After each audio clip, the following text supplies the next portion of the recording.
তুমি যদি পারো ভালো কথা বলো, না পারলে চুপ থাকো, যদি পারো উপকার করো, নয়তো ক্ষতি করো না মানুষের।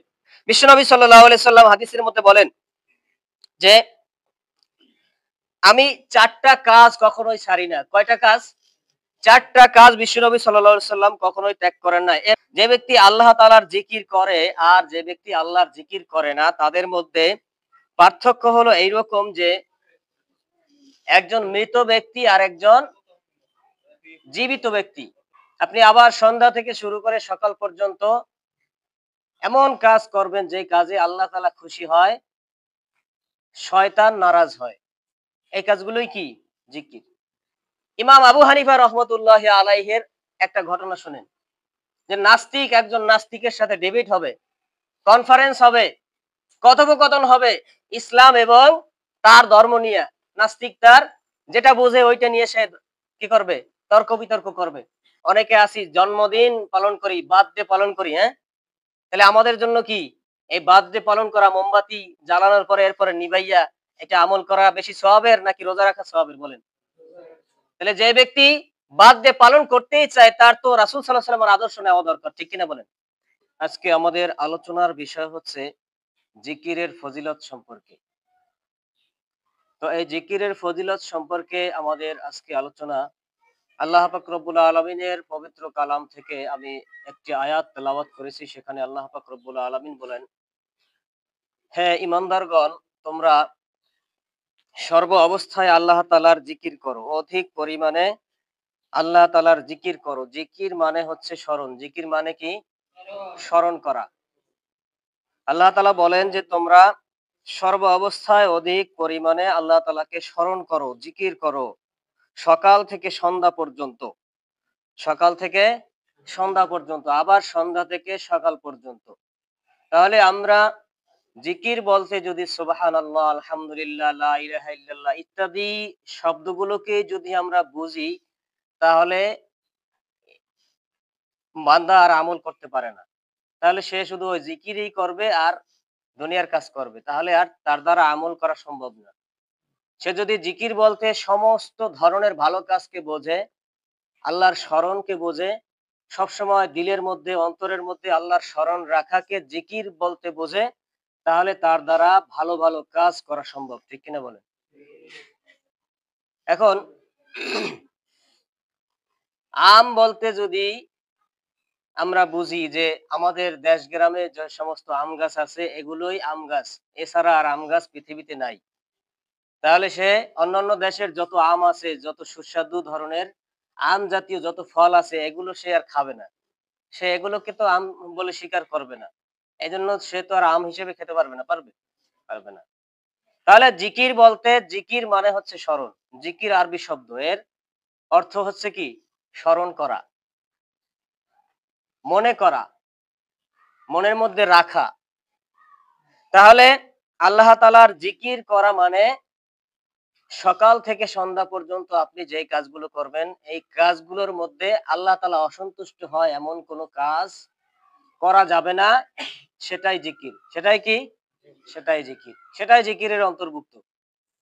আপনি আবার সন্ধ্যা থেকে শুরু করে সকাল পর্যন্ত এমন কাজ করবেন যে কাজে আল্লাহ তাআলা খুশি হয়, শয়তান নারাজ হয়।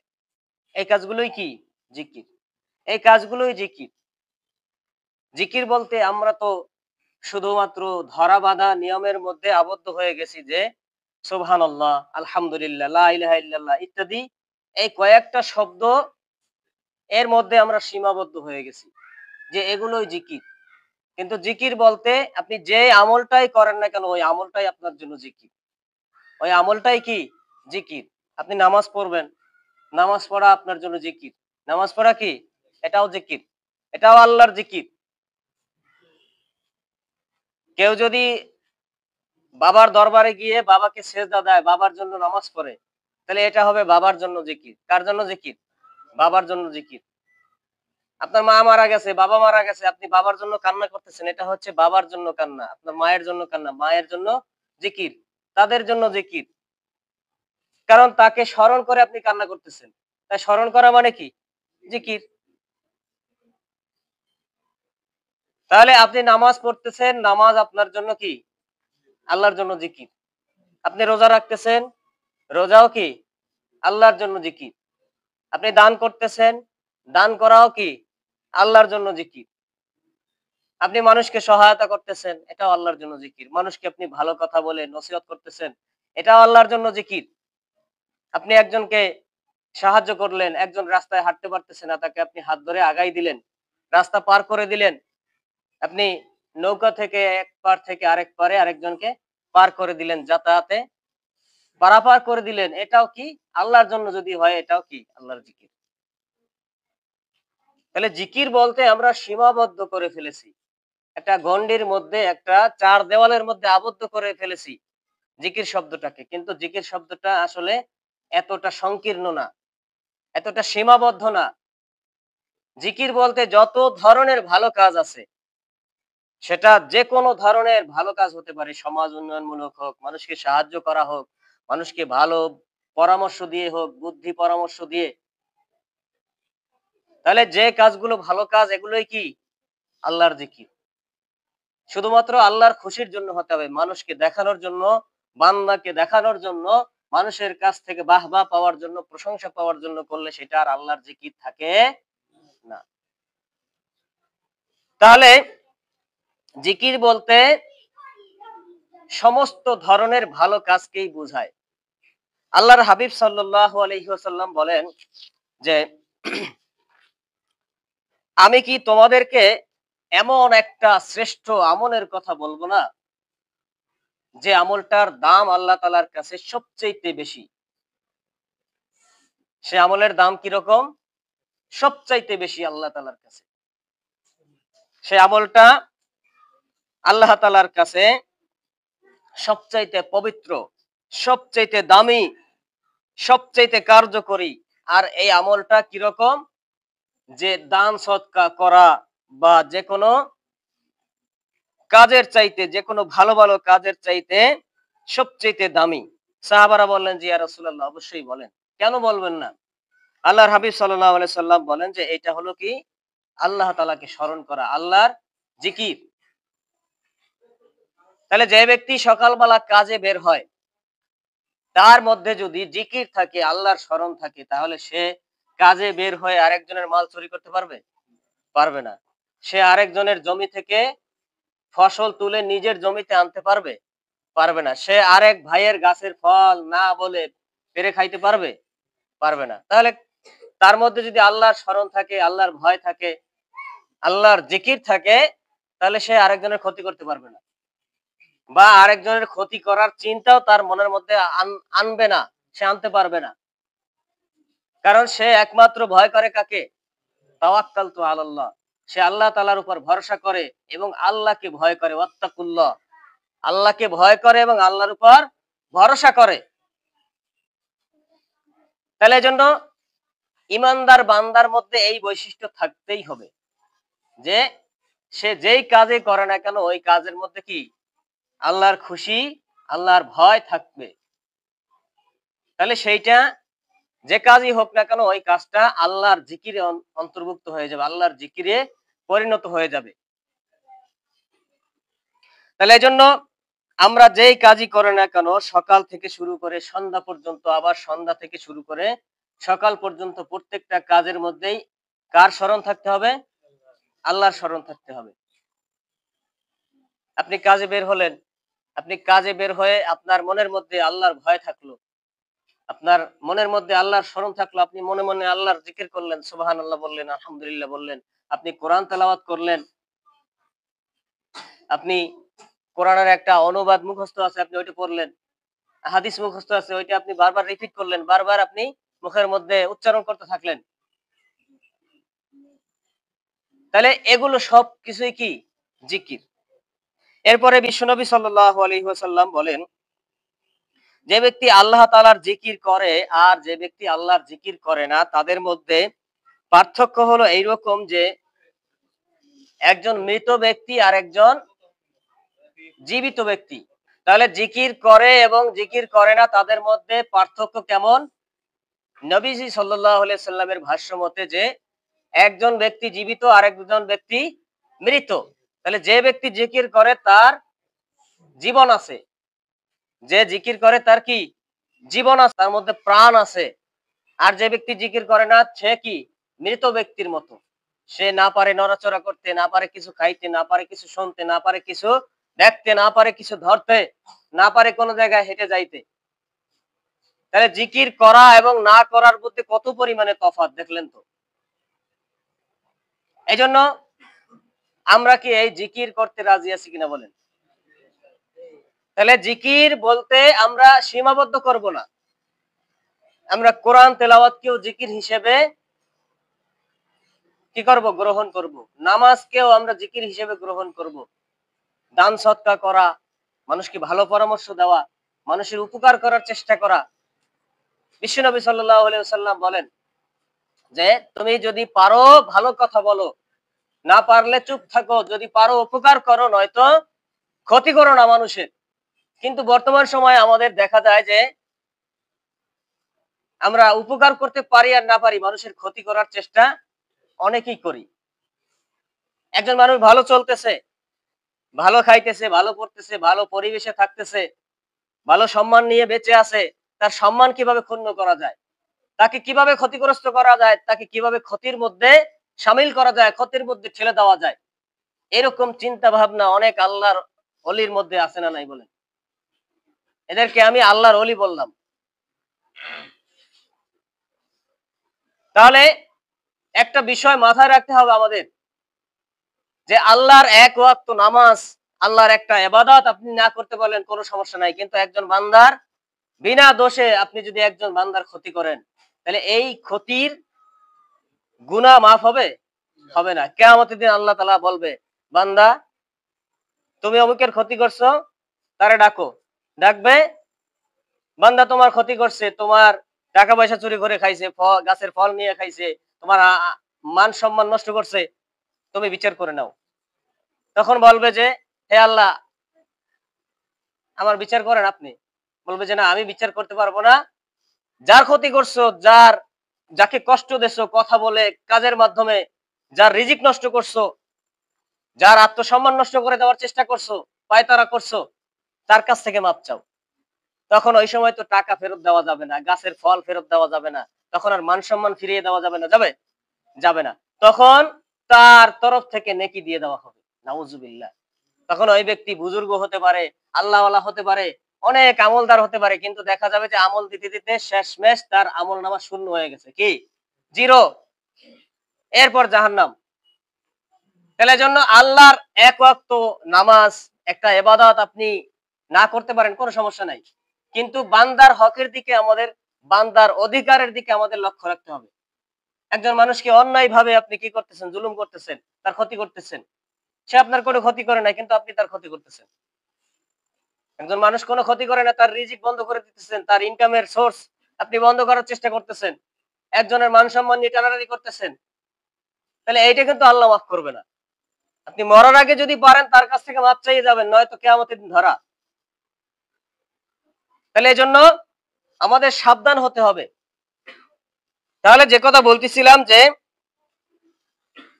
আল্লাহ রাসূল সাল্লাল্লাহু আলাইহি সাল্লাম বলেছেন যে তোমরা পারলে ভালো কাজ করো, না পারলে কি করো না, মানুষের ক্ষতি করো না। পারলে উপকার করো, না পারলে ক্ষতি করো না।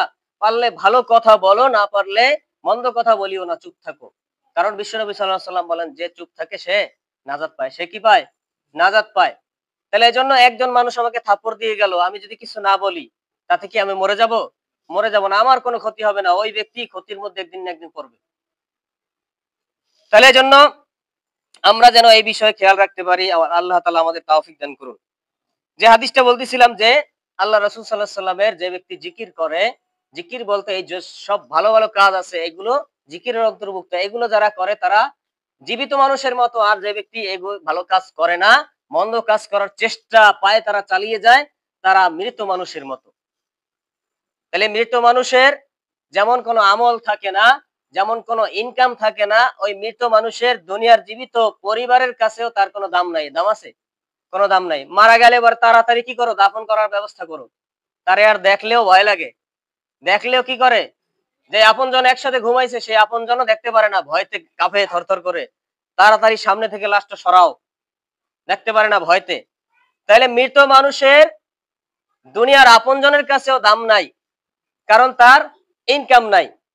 তাহলে আল্লাহ তাআলা এইটাই আমাদেরকে বুঝাইলেন যে ইনকাম যার না থাকে তার দুনিয়ার মানুষের কাছে দাম থাকে না। ঠিক তেমনি মৃত মানুষের আল্লাহর কাছেও কি, আল্লাহ তাআলা যারা জিকির করে না তাদেরকে মৃত হিসেবে ঘোষণা করে। এটাই বুঝাইতে চাইলেন যে ওই রকম আমার কাছেও কোনো দাম নাই যারা জিকির না করে, যারা ইবাদত না করে, ভালো কাজ না করে, নামাজ না পড়ে, রোজা না রাখে, নামাজের সময়ও দোকান খোলা রেখে আড্ডা দেয়, বিড়ি সিগারেটের সাথে, নেশা দ্রব্যের সাথে যারা সময় কাটায়, নামাজের সময় গল্প গুজবে আড্ডায় মেতে থাকে, আল্লাহর হুকুম ৫ ওয়াক্ত নামাজ ঠিক মতো পড়ে না, জুমার নামাজেও আসে না, এমনকি ঈদের নামাজে, কোরবানির নামাজেও তারা আসে না, শবে বরাত শবে কদরেও আসে না, তাদেরকে পাওয়া যায় না। তারা কি ওই মৃত মানুষের মতো।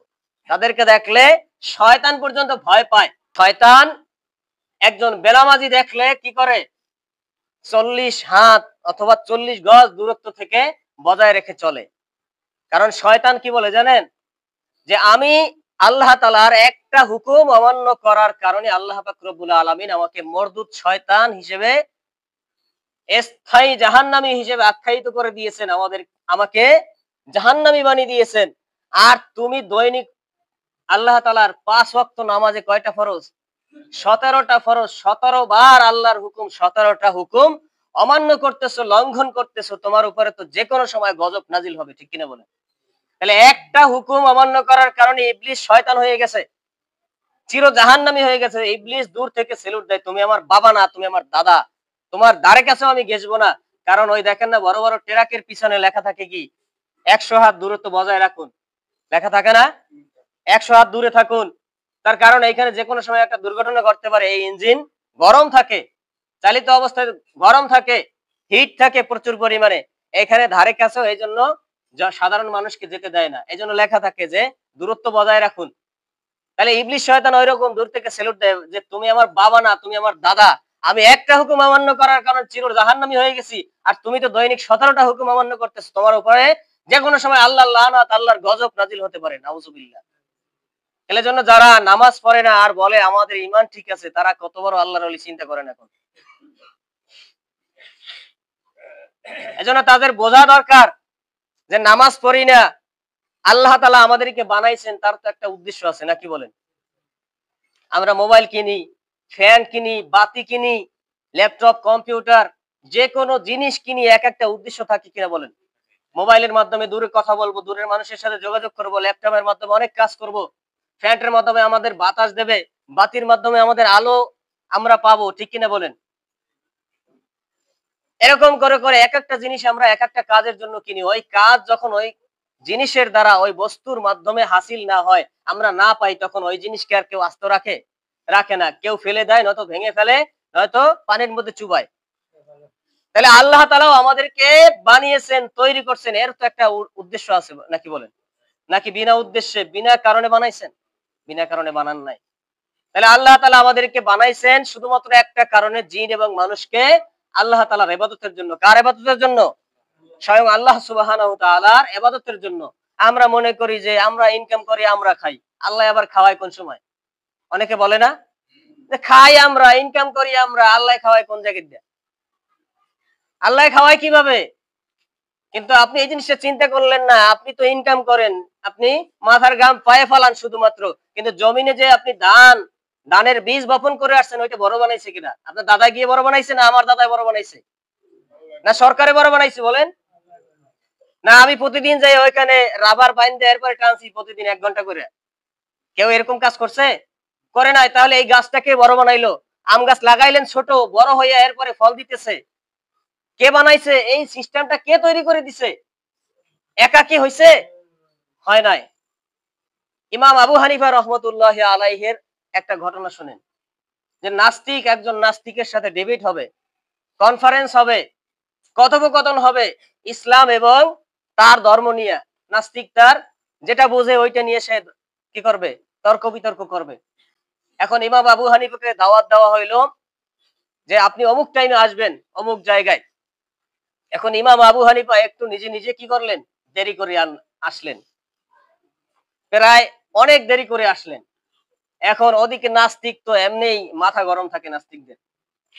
এখন দেরি করে এসে ইমাম আবু হানিফা বলতেছে যে ভাই আমার তো দেরি হয়ে গেছে, এজন্য আন্তরিকভাবে দুঃখিত, সরি। এখন নাস্তিক তো রেগে মেগে আগুন, তেলে বেগুনে আগুন, যে আপনি এমনিতেই দেরি করে আসছেন আবার সরি বলেন? আপনার কোনো কমন সেন্স নাই? আপনার কোনো সময় জ্ঞান নাই আপনার মধ্যে? এখন বলতেছে যে ভাই আমি তো সরি বললাম। আসলে দেরিটা হয়েছে কি জন্য জানেন? যে আমি যখন আসতেছিলাম একটা নদী বাজে। আসার পথে একটা নদী আছে, এই নদীটা পার হওয়ার জন্য আমি এসে দেখি নদীতে কোনো খেওয়া নাই। পারাপারের জন্য কোনো যানবাহন নাই। এখন হঠাৎ করে দেখলাম একটা গাছ কেটে ২ টুকরো হয়ে গেছে। ওই গাছগুলো থেকে তক্তা তৈরি হয়ে গেছে। গাছ থেকে নৌকা তৈরি করার জন্য সামগ্রীগুলা তৈরি হয়ে গেছে। এরপরে ওই তক্তাগুলো একাকী, একাকী জোড়া লাগতেছে। একটা হাতুড়ি আসছে, লোহা আসছে, পেরেক দিয়ে সুন্দর করে সাজাইয়া একটা নৌকা হয়ে গেছে। এরপরে একটা বৈঠা আসছে। বৈঠা দিয়ে এরপরে আমি পারাপার হয়ে আমি নদী পার করে এপার থেকে ওপারে চলে আসছি। এইজন্য একটু দেরি হইছে ভাই। এখন নাস্তিকের মাথায় তো আরো আগুন। বলে কি এ তো পাগল হয়ে গেছে। এখন ও মজলিস ভরা মজলিসে বলতেছে যে এই তোমাদের ইমাম আবু হানিফা, এ বলে বড় একজন আলেম, এ তো পাগল। এর কথা কি শুনবো? আমি গেলাম, এর সাথে আমার কোনো তর্ক নাই। তখন ইমাম আবু হানিফা বলতেছে যে তুমি কি আমার কথা বিশ্বাস করো না? বলে যে না, এরকম কি হতে পারে নাকি? একটা গাছ কেটে পড়ে গেল, এরপর তক্তা তৈরি হলো, এরপর হাতুড়ি আসলো, লোহা আসলো, পেরেক আসলো, এগুলো থেকে একাকী তৈরি হইলো, এরপর বৈঠা আসলো, তা আপনি বৈঠা দিয়ে পার করে আপনি নদী পার করে আপনি চলে আসলেন, এইটা কি সম্ভব নাকি? একাকী কোনো জিনিস হয় নাকি?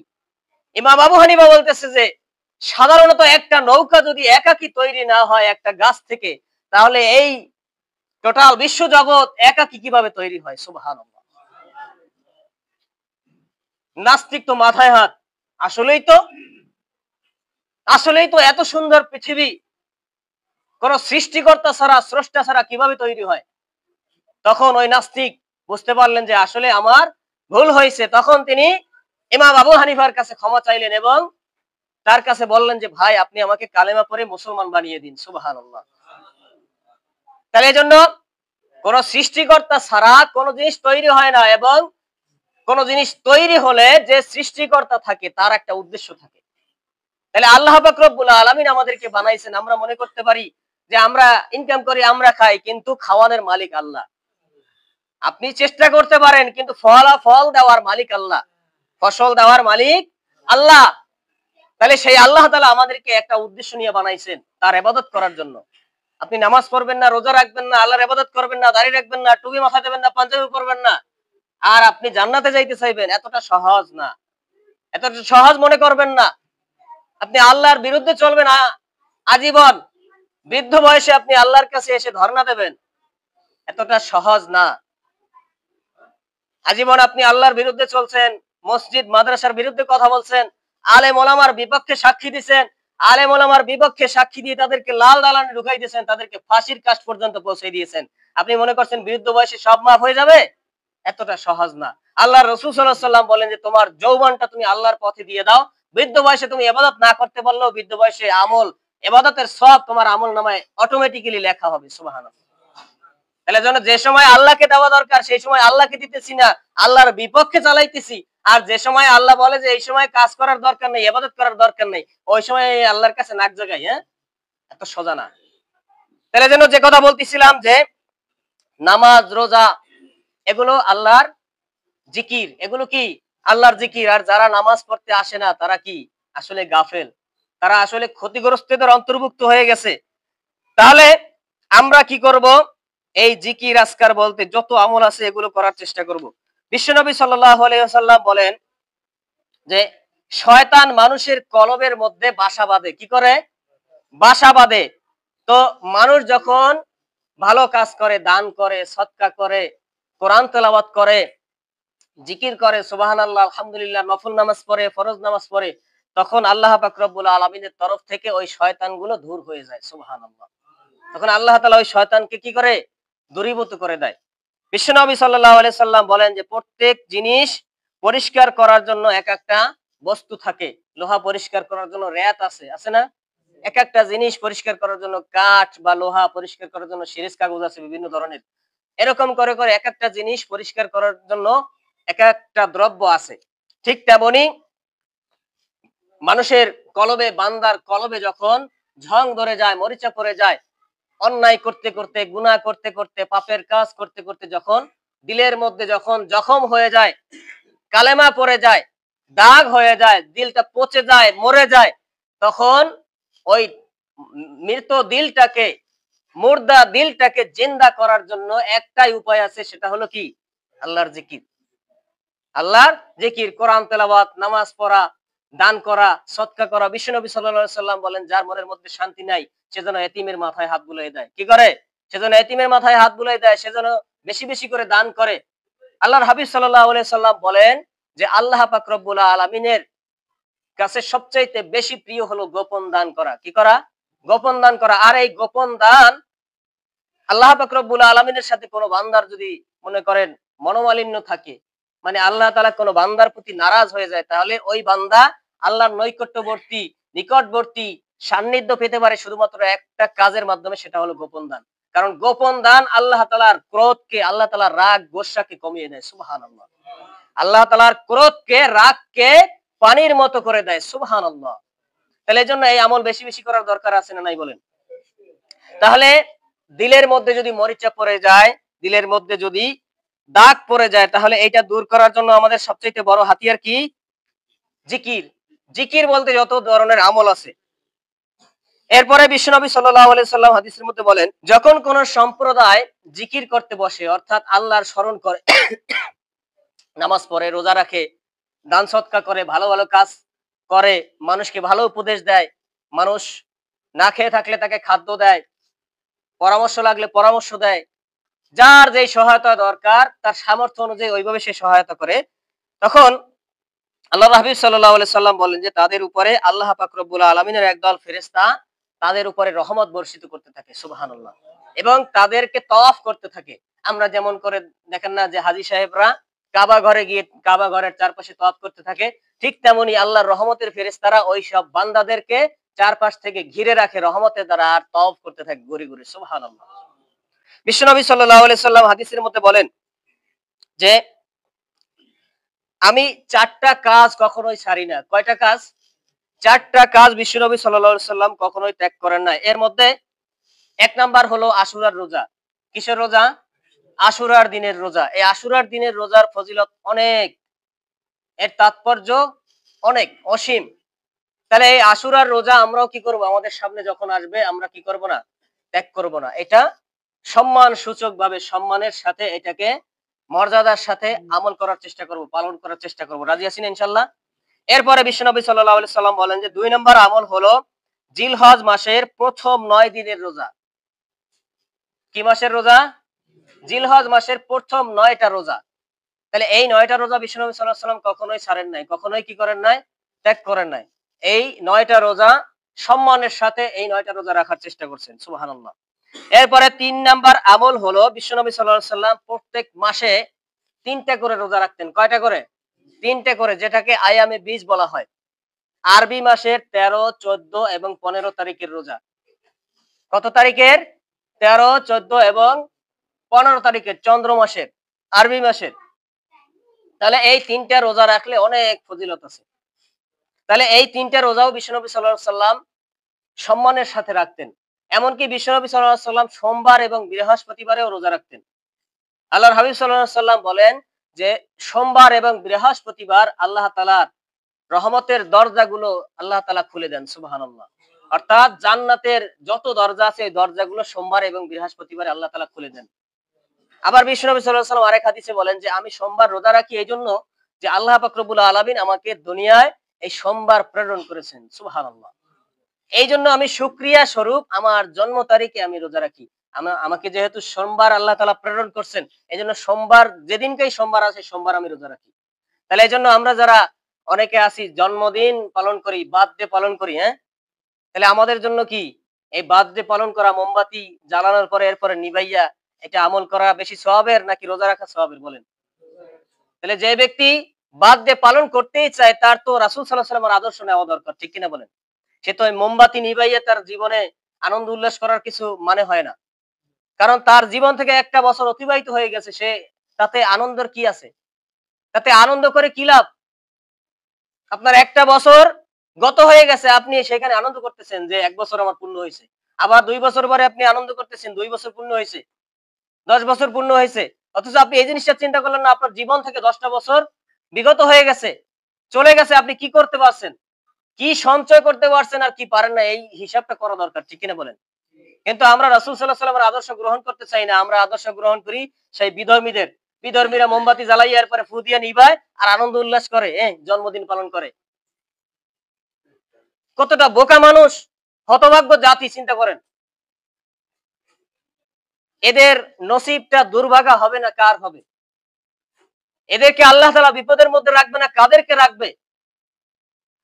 মুসলমানরা এই তাদের আসল কাজগুলো ভুলে যাওয়ার কারণেই আল্লাহ তাআলা বিভিন্ন জায়গায় তাদেরকে পরীক্ষার সম্মুখীন করে। আল্লাহ তাআলা বিভিন্ন জায়গায় জালেমদের হাতে জুলুমের শিকার করায়। আল্লাহ তাআলা কাফেরদের হাতে মুসলমানদের কি করে? অসহায় বানাইয়ে দেয়, মাজলুম বানাইয়ে দেয়। তার কারণ কি? এই যে মুসলমানরা আসল কাজ ভুলে গেছে। আল্লাহ পাক রব্বুল আলামিন পবিত্র কোরআনের মধ্যে বলেন যে, মুসলমানরা যদি তাদের নিজেদের কাজগুলো ভুলে যায়, তখন তাদেরকে প্রয়োজন হলে ধ্বংস করে দিয়ে, বিধর্মীদেরকে হেদায়েত দিয়ে, তাদেরকে ইসলামের শক্তি দিয়ে, তাদের মধ্যে তাদেরকে হেদায়েত দিয়ে, তাদের হাতে আমি ইসলামের ঝান্ডা তুলে দেব, তারা ইসলাম বিজয় করবে। সুবহানাল্লাহ। তাহলে মুসলমান যদি মুনাফিক হয়ে যায়, মুসলমান যদি ইসলাম থেকে দূরে সরে যায়, তাদেরকে প্রয়োজন হলে আল্লাহ তাআলা ধ্বংস করে দিয়ে বিধর্মীদের দ্বারা ইসলাম কায়েম করবে। আপনি মনে করবেন না আমি ইসলামের দাওয়াত থেকে সরে গেলে, আমাকে যদি সরাই দিতে পারেন ইসলামের দাওয়াত বন্ধ হয়ে যাবে। আপনি ইসলামের দাওয়াত থেকে সরে গেলে আল্লাহর ইসলামের ক্ষতি হবে? এক চুল পরিমাণও ক্ষতি কেউ করতে পারবে না। তাহলে এজন্য যে কথা বলতেছিলাম যে বিশ্বনবী সাল্লাল্লাহু আলাইহি সাল্লাম কি করতেন? প্রত্যেক মাসে ৩ টা করে রোজা রাখতেন। এরপরে বিশ্বনবী সাল্লাল্লাহু আলাইহি সাল্লাম বলেন যে ৪ নাম্বার আমল হলো আল্লাহর রাসূল সাল্লাল্লাহু আলাইহি সাল্লাম ফজরের যে ২ রাকাত সুন্নাত নামাজ আছে, এই ২ রাকাত সুন্নাত নামাজ কখনোই ছাড়তেন না। সুবহানাল্লাহ। তাহলে এই ফজরের ২ রাকাত সুন্নাত নামাজের গুরুত্ব কিন্তু অপরিসীম। গুরুত্ব অত্যন্ত বেশি। আমরা যে মনে করেন যে জোহরের ৪ রাকাত সুন্নাত আছে ফরজ আদায়ের আগে। ৪ রাকাত সুন্নাত আছে, সেটা জুমার দিনেও হোক বা অন্যান্য দিনেও একই তো ৪ রাকাত সুন্নাত নাকি? এরপরে আসরের নামাজে ৪ রাকাত সুন্নাত আছে, সেটা পড়লেও সমস্যা নাই, না পড়লেও কোনো অসুবিধা নাই। আবার দেখা যায় যে এরকম মাগরিবের সুন্নাত আছে ২ রাকাত, এশায় সুন্নাত আছে ফরজের পরে ২ রাকাত, ফরজের আগে ৪ রাকাত আছে। তাহলে এই যে সুন্নাত গুলো আছে, এই সুন্নাত গুলো আপনি যদি মনে করেন জোহরের ৪ রাকাত সুন্নাত আগে, এটা যদি আগে না পড়েও আপনি পরে পড়েন কোনো সমস্যা নাই। কিন্তু ফজরের যে ২ রাকাত সুন্নাত আছে, যদি সময় থাকে আপনি যদি দেখেন যে জামাতের ১ রাকাত নামাজও আপনি পাবেন জামাতের সাথে, ইমাম সাহেবের সাথে, তাহলেও এই ২ রাকাত সুন্নাত আগে পড়ার তাগিদ, আগে পড়ার গুরুত্ব বেশি। এই ২ রাকাত সুন্নাত অত্যন্ত গুরুত্বপূর্ণ। এজন্য বিশ্বনবী সাল্লাল্লাহু আলাইহি সাল্লাম কখনোই ছাড়েন নাই এই ২ রাকাত সুন্নাত। সুবহানাল্লাহ। তাহলে আমরা এই জিকির সম্পর্কে যে কথাগুলো শুনলাম, জিকির বলতে কোরআন তেলাওয়াত, নামাজ, দান সদকা করা, ভালো পরামর্শ দেওয়া, একজনকে সাহায্য করা, একজনকে পার করে দেওয়া, হাঁটতে পারে না হাঁটতে সহযোগিতা করা, একজনকে দান করা, একজনের খাবার নাই খাবারের ব্যবস্থা করা, একজন বিপদে আছে বিপদটা দূর করে দেওয়ার চেষ্টা করা। যার যেই দরকার আছে, যার যেই অসহায়ত্ব আছে, অসুবিধা আছে, আপনার সামর্থ্য অনুযায়ী ওইটা দূর করার চেষ্টা করেন, আপনি ওইটা পূরণ করার চেষ্টা করেন। এইটাই আপনার জন্য কি? আল্লাহর খুশির জন্য যদি হয়, এটাই জিকিরে অন্তর্ভুক্ত হয়ে যাবে। সুবহানাল্লাহ। তাহলে আমরা যেন এই জিকির সম্পর্কে যে কথাগুলো শুনলাম এবং বললাম, আল্লাহ পাক রব্বুল আলামিন যেন আমাদের সকলকে কথাগুলোর উপরে আমল করার তৌফিক দান করেন। আমরা বলি আমিন। ওয়া আখিরু দাওয়ানা আলহামদুলিল্লাহি রাব্বিল আলামিন। আসসালামু আলাইকুম ওয়া রাহমাতুল্লাহি ওয়া বারাকাতুহু।